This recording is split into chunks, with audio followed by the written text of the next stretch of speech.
भरत भैया कहते हैं, भैया राम, अब हम नहीं चाहते कि आप वन में रहें, मेरी विनती स्वीकार कीजिए, आप चलिए हमारे साथ अयोध्या।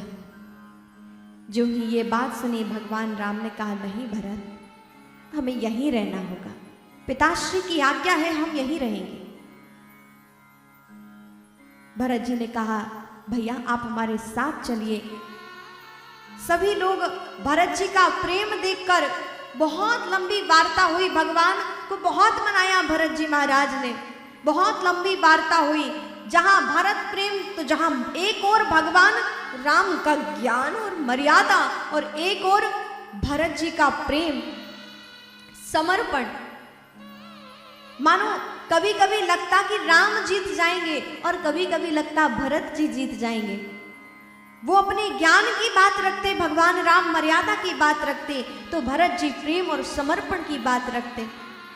दोनों के इस परम संवाद को सुनकर गुरु वशिष्ठ भी, जो धीर गंभीर हैं, जो ब्रह्मवेत्ता हैं, आज उनका भी मन करुणा से भर गया। भगवान राम बोले, भैया हम गुरुदेव से ही पूछते हैं कि हमें क्या करना चाहिए।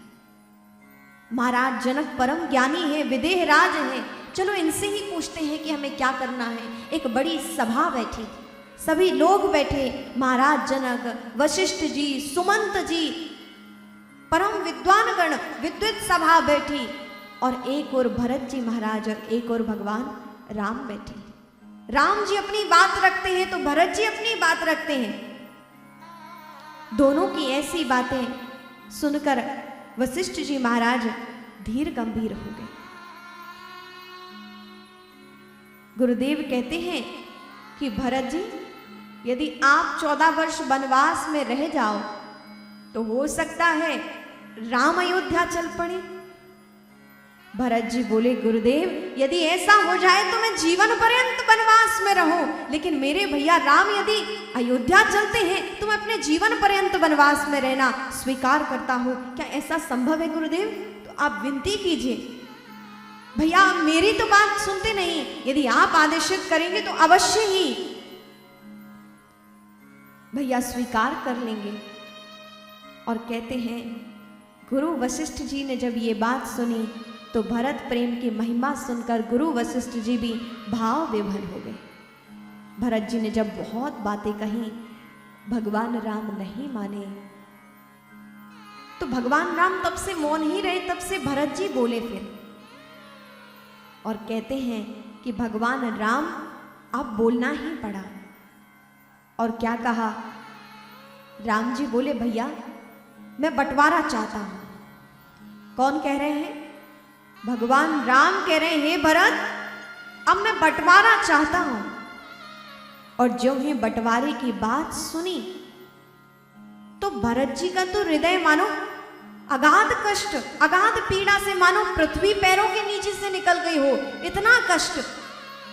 भरत जी बोल पड़े, हे भैया जिस कुबेर भी जिस धन वैभव को देखकर, अयोध्या की नगरी को देखकर जो लज्जित होता था, कुबेर के पास भी इतना दिव्य धन संपत्ति, सौंदर्य, बगीचे आदि इतनी अयोध्या का जो संपन्नता है कुबेर के पास भी नहीं होगी। जो अयोध्या की संपन्नता को देखकर कुबेर लज्जित होता है, उस कुबेर की लज्जितता पर और अयोध्या की दिव्य संपत्ति को त्याग कर जब आप स्वयं वन में आए हैं तो उसी का त्याग आपके इस भरत ने भी किया है।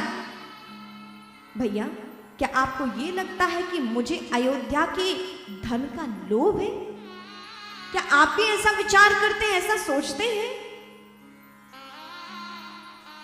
भरत जी रुदन करने लगे तो राम जी ने कहा, भरत सुनो तो, मैंने कहा है बंटवारा करना है, पर तुम लोभ और संपत्ति की बात करने लगे। भैया बंटवारा तो करेंगे, परंतु आज घर की संपत्ति का नहीं, घर की विपत्ति का बंटवारा करेंगे। आज घर की संपत्ति का नहीं, अपितु घर की विपत्ति का हम बंटवारा करेंगे। भरत जी चरणों में गिर पड़े कि भैया मेरे मन में तो जाने क्या बात आ गई थी।